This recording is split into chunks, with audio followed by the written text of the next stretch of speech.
Assalamualaikum sahabat yang budiman. Kali ini kita bicara mengenai sejarah.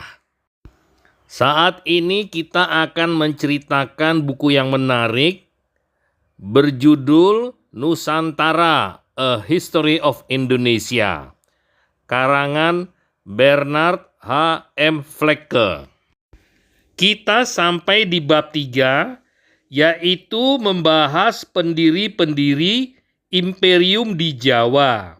Bagian kedua, kita akan melihat situasi internasional pada akhir abad ke-13, di mana bisa jadi berakibat aksi dan reaksi Prabu Sri Kertanegara, Raja Singasari. Akhir abad ke-13 adalah abad Mongol, yang penaklukannya atas tempat-tempat jauh mengubah arah sejarah Eropa dan Asia. Pada tahun 1206 Masehi, Temujin diproklamasikan sebagai Genghis Khan. 20 tahun kemudian, imperiumnya mencakup Rusia sampai Laut Cina. Pada tahun 1258 Masehi, pasukan-pasukan penerusnya masuk ke Teluk Tonkin dan menjarah Hanoi. Pada tahun 1279 Masehi, pasukan Cina terakhir dimusnahkannya. Kublai Khan, cucu Temujin, diangkat sebagai Khan yang agung pada tahun 1260 Masehi. Dia memindahkan kediamannya ke Cina bagian utara dan menjadi kaisar pertama dinasti Yuan yang bertahan sampai tahun 1368 Masehi. Tekanan serbuan Mongol mempercepat laju invasi lain yang membuat porak-poranda pola politik tradisional Asia Tenggara. Suku Tai yang datang dari Yunan pelan-pelan memasuki Burma Utara dan lembah-lembah Sungai Menam dan Mekong mulai dari abad ke-11. Sepanjang abad ke-13, kerajaan-kerajaan Hindu kuno di wilayah itu terjungkal, dan pada akhir abad itu Tai telah mantap menguasai seluruh wilayah yang sekarang adalah Siam.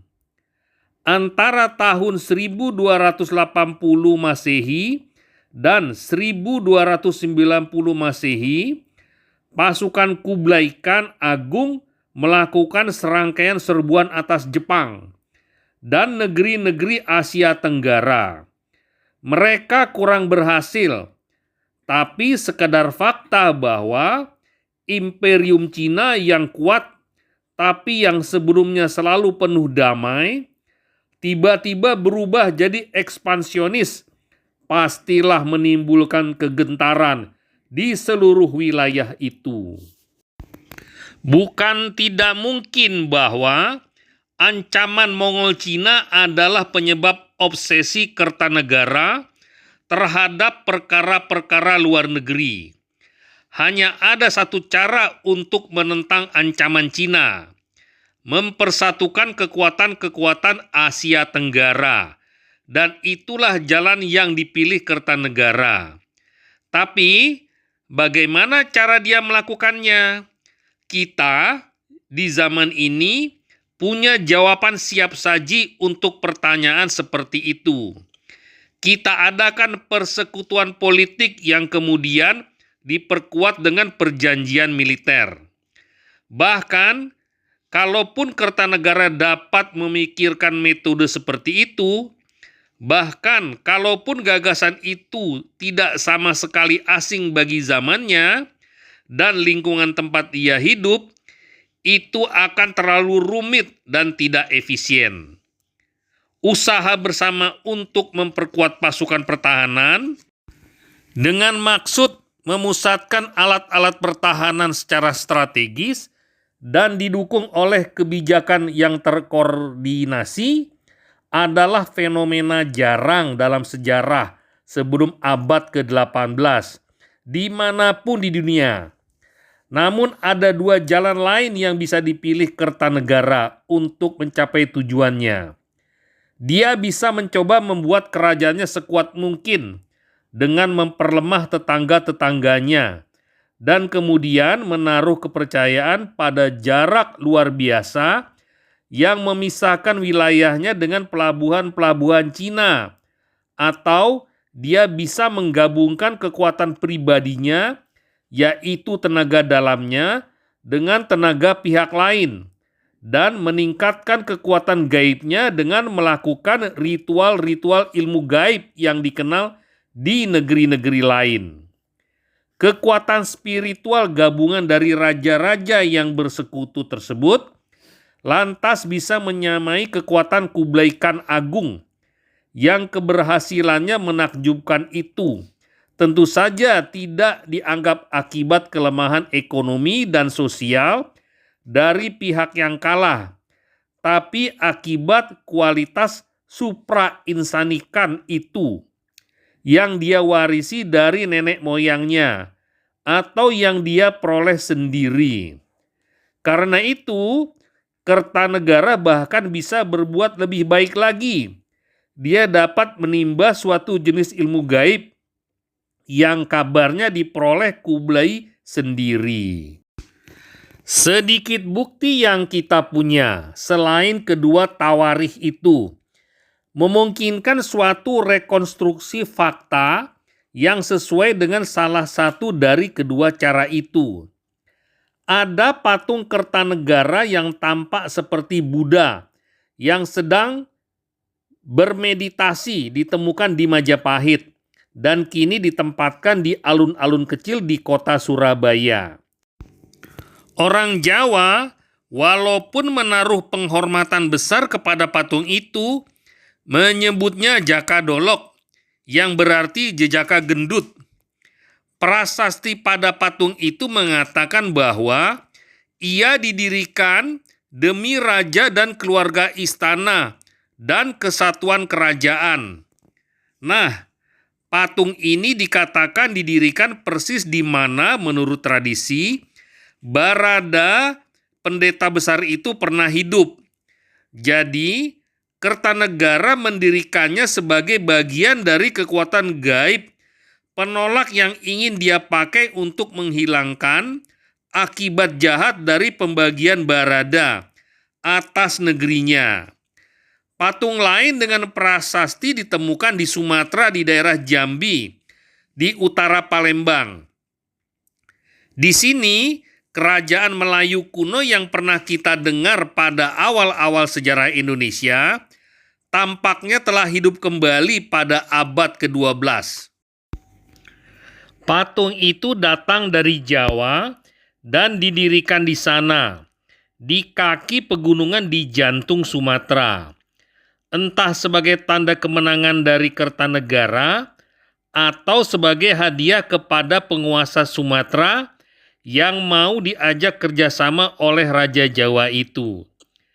Kita tahu bahwa orang Jawa, entah mereka sebagai duta damai atau pasukan perang, membawa pulang bersama mereka seorang putri Sumatera. Sahabat yang budiman, ini adalah ekspedisi Pamalayu yang dilakukan Kertanegara Raja Singasari ke Kerajaan Dharmasraya, Kerajaan Melayu di Sumatera. Patung yang dibawa adalah Amogapasa Lokeswara yang mencerminkan patung dari Sri Kertanegara sebagai dewa. Link video tersebut dapat dilihat di deskripsi. Kita lanjutkan. Kita juga tahu bahwa Kertanegara mengawini seorang putri Champa, Vietnam bagian selatan, salah satu negeri yang paling terancam oleh serbuan Cina.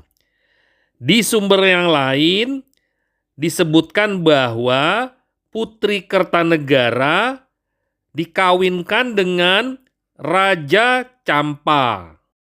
Keturunan Putri Kertanegara tersebut disebutkan dalam sumber lain adalah Sunan Ampel yang pergi ke Jawa sebelum serbuan Kerajaan Annam Vietnam terhadap Kerajaan Campa. Sunan Ampel tersebut menghadap Raja Majapahit yang akhirnya menjadi imam atau penguasa di Ampel Denta, Surabaya. Kita lanjutkan sahabat. Prapanca mengklaim bahwa untuk sementara ini Jawa telah berhasil berkuasa kembali di Bali. Ini agak meragukan. Bagaimanapun kita menafsirkan bukti-bukti, gambaran Kertanegara selalu muncul sebagai seorang penguasa yang luar biasa. Seorang yang punya visi dan punya pemahaman luas akan dunia luar lebih dari raja Jawa lain sebelum dia, sejak masa pembangun Borobudur. Kejatuhan Kartanegara mungkin pada tahun 1292 Masehi terjadi tiba-tiba dan tidak terduga. Seorang penguasa Jawa lain, Jayakatong atau Jayakatwang dari Kediri, menyerbu keraton dengan tiba-tiba ketika sang raja sedang terbenam dalam latihan gaibnya. Singasari lenyap begitu saja seperti kebangkitannya. Tapi kemunculan kembali Kediri sebagai pemimpin di antara penguasa-penguasa Jawa tidak berlangsung lama. Sampai di sini dulu sahabat. Video selanjutnya kita akan lihat perlawanan Kertanegara terhadap utusan Kaisar Cina.